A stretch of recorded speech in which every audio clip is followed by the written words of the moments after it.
भाजपचे राष्ट्रीय अध्यक्ष जे पी नड्डा यांच्या निवासस्थानी एनडीएची महत्त्वपूर्ण बैठक सुरू आहे सध्या आणि या बैठकीला महत्त्वाचं म्हणजे राष्ट्रवादी काँग्रेस मात्र गैरहजर आहे। अजित पवार यांच्या पक्षाकडून या बैठकीसाठी कुणीही सध्या या ठिकाणी पोहोचलेलं नाही।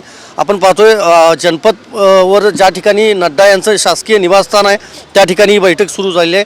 केंद्रीय गृहमंत्री अमित शाह हे देखील पोहोचलेले आहेत। त्याचबरोबर महाराष्ट्राचा जर विचार केला तर केंद्रीय मंत्री प्रतापराव जाधव हे शिवसेनेकडून आहेत आणि त्याचबरोबर विनय कोरे जे जनसुराज्य शक्ती पक्षाचे अध्यक्ष आहेत ते देखील या बैठकीला उपस्थित आहेत।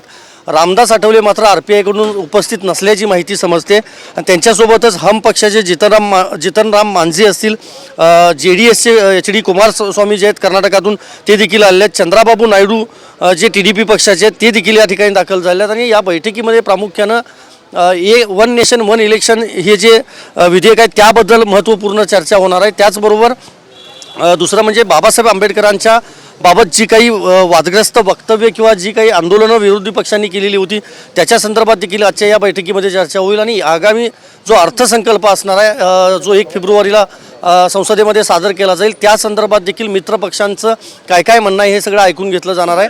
भाजपचे सगळे जे मंत्री आहेत, वरिष्ठ नेते आहेत ते देखील या बैठकीला उपस्थित आहेत। मात्र महत्त्वाचं हेच आहे की अजित पवार यांच्या पक्षाकडून आजच्या या बैठकीसाठी कोणीच उपस्थित नाही आहे। व्हिडिओ जर्नलिस्ट विनोद कुमारसह मी संदीप राजगोळकर, TV9 मराठी, नवी दिल्ली।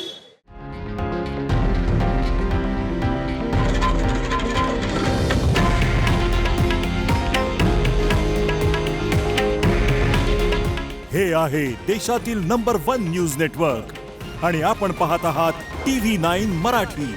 काळजी तुमची, हित महाराष्ट्राचं।